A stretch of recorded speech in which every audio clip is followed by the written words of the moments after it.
Welcome to Getting Loaded, where I show you the guns, gear, and gadgets I use at big milsim ops. And this time we're looking at American Milsim's Copperhead 2.5.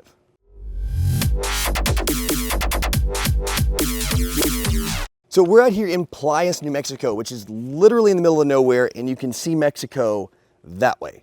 Not New Mexico, but actually Mexico. So we're way down here at this training facility. It's really cool. About 235 homes on few hundred acres of property. So this is a massive AO with desert terrain, but because we're late in the year and it's monsoon season, it's green. So for me on my greenside kit, I'm gonna blend right in.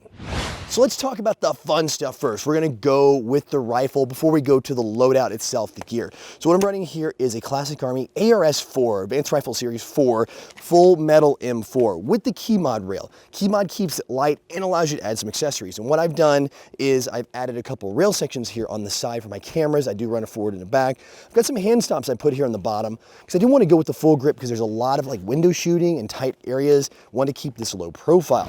Moving on to the top, I've got a Unity Tactical Fusion setup. I do just have the flashlight mount and the backup front flip-up sights on here. And on that, I do have a Surefire flashlight with a pressure pad that I've Velcroed over here on the other side of the rail for thumb actuation. Moving to the front, you're probably gonna wonder what this is. This is the Griffin Blast Shield by PTS. Really kind of an interesting muzzle device.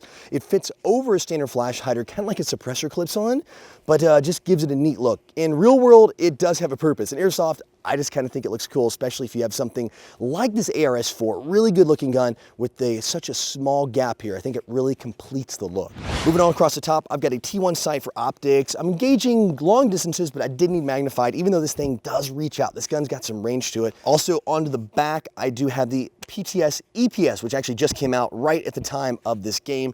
I swapped out the standard stock. The reason I did that is because in here, you've got tons of battery space. I mean, absolutely. So I'm running two different buffer tube batteries on either side, leaving the middle free because this gun is MOSFET powered. So it does take up that middle buffer tube. And I've got the second battery. So if the first one goes down, I can just pop this off with the two little tabs here and swap batteries mid-game. All right, so now that we've seen our primary, we're gonna switch over to a secondary. So on the secondary, I'm running a Tokyo Marui G17 pistol. Now on top of this, I didn't want to leave it stock, so I went with the Unity Tactical Atom Slide again from PTS because it just kind of looks cool. It's got the weird offset sights in the front, and I did add an RMR here, the red dot in the back. It does have a threaded barrel on it, and then on the front, I'm running a Surefire X300V. This is the Surefire flashlight that has IR and visible light because when the night games hit, the night vision comes out and I'm gonna need something to clear those rooms.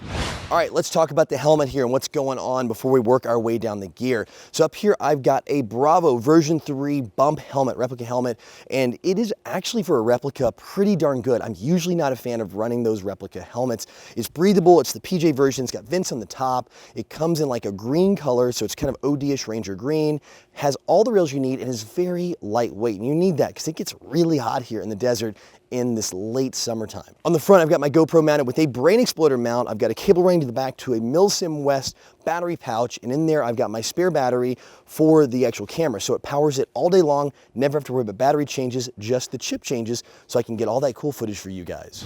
And to finish it out, I've got some Peltor range guards. I've got them flipped up out of the way, but they do slide right down, clip into place. What's really important is because you're battling in homes here, it's really important to make your kit match, not just for looks, but for functionality.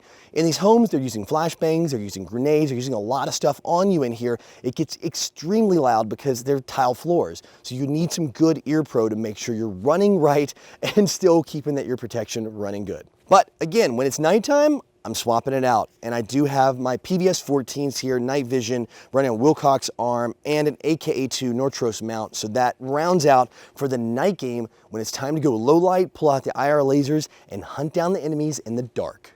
Now it's onto the gear. Gonna go as fast as I can through this because I got a lot of stuff going on. On my hands, I'm running Mechanics Impact gloves, nice and good. And CQB, you got the rubber, so if you do get your knuckle shot, it doesn't hurt as much. Base layer underneath all this gear is an LBX Assaulters uniform in Ranger Green, probably the softest of all the LBX. It's kind of like almost wearing tactical pajamas, and I'm not lying. The material they use on this color, the Ranger Green specifically, is really soft and comfortable, which is fantastic for these long days. Moving on down below that, I've got some Vulcan Tactical knee pads, black, just because there's a lot of spiky stuff in the desert that can pretty much stab you in every which way. And at the bottom, I got some Salomon boots so I don't roll any ankles when I'm running through the fields trying to get to the next building. All right, now onto the good stuff, the last piece here, the plate carrier. So on the front, I'm running an LBX Assaulters panel here. It's got a bunch of like built-in tacos. And I've also got my tools here, Allen keys, and a multi-tool. You need those when you're in the field in case your gun or your teammate's gun drops down, goes down, it's offline. Spare mags for the Glock here. And then I've got my PTS Hans Polymer magazines here in the 3 shingle. Now, for these big games, 3 is not enough. So I put a couple different mag pouches inside my cummerbund here. So they're inside against my body for 2 more spare ones to give me a total of 5, plus the one in the gun, usually enough to get you good and combat effective for most of the day. On my right side, I got a GP pouch for some food, some clips here to hold different things like my gloves when I'm not wearing them, or in this case, my bitter end lower mesh mask. It's important to have some sort of face protection because I've seen way too many T-shot out, and this one has a few dents in it from taking those hits rather than my face hits.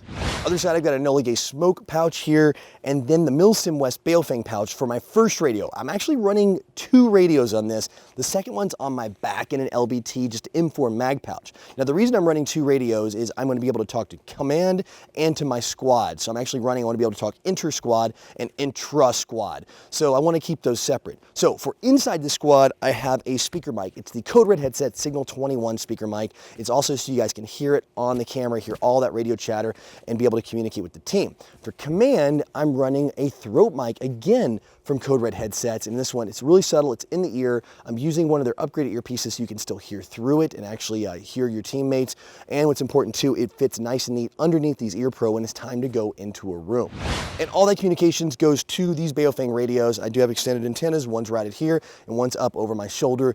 It's such a big place, you need the extra power and range, whatever you can do to reach out, because a lot of times you're here and your command is, no lie, a quarter mile or farther, or even a mile away and in and across buildings. So having that power and that ability to reach out really matters. And rounding everything out on the back here next to that radio pouch, I have an LBX mini map pouch on there with a tear-off panel.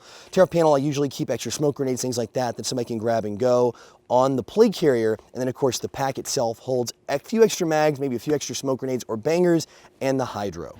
All right, we're almost done. We're finished up. Last bit is my belt, and I'm running a Ronin Tactics Gunfighter belt. If you guys don't know Ronin Tactics, really cool company, does some high-end stuff. So this is kind of my Gucci piece of gear on my whole kit here. It's neat, it's low profile. I've not been a battle belt fan until I grabbed this one. Pistol itself goes in a Condor Tornado holster because it's got that RMR and that flashlight. It's really hard to find a dedicated holster for this pistol, so I want something universal that works out perfect. Then on this side, I actually have a small extra mag pouch, an extra pistol mag pouch, and then a dump pouch over here in the back. Finishing it out in the very center, I have my medic pouch, which is really important because you do get 2 lives here with medic pads, and it needs to be clearly identified. So when your medic runs up, they're not trying to figure out where your bandages are, so they can bandage you up, get you back in the fight. And then on around the side, I have lastly a Enola Gay smoke grenade pouch with an Enola Gay Mil-X smoke grenade. I love these things, they pop off super fast, and I use these extensively at big Milsim events. All right, guys, well, that's it for getting loaded for Copperhead 2.5. I know I had a lot of stuff going on here. Thanks for hanging out and watching the whole thing. If you have any questions on this kit, what I'm running, why I did it, how I routed cables, or whatever, hit it up in the comment section below. I am absolutely here to help you guys work out your kit and figure out what works for every single event. Because remember, it's all about what's comfortable for you, not what you saw like an impression, at least in my opinion, and also what works in the AO or the field you're playing at. So guys, again, thanks for watching. And by the way, if you want to watch some more of these, I'll have a playlist over here you guys can click, watching my loadouts from previous games and see how much they change and evolve depending on the facility I'm playing at. So guys, I will see you next time, and go out, have some fun, play some Airsoft, but no matter what you do, call your freaking hits.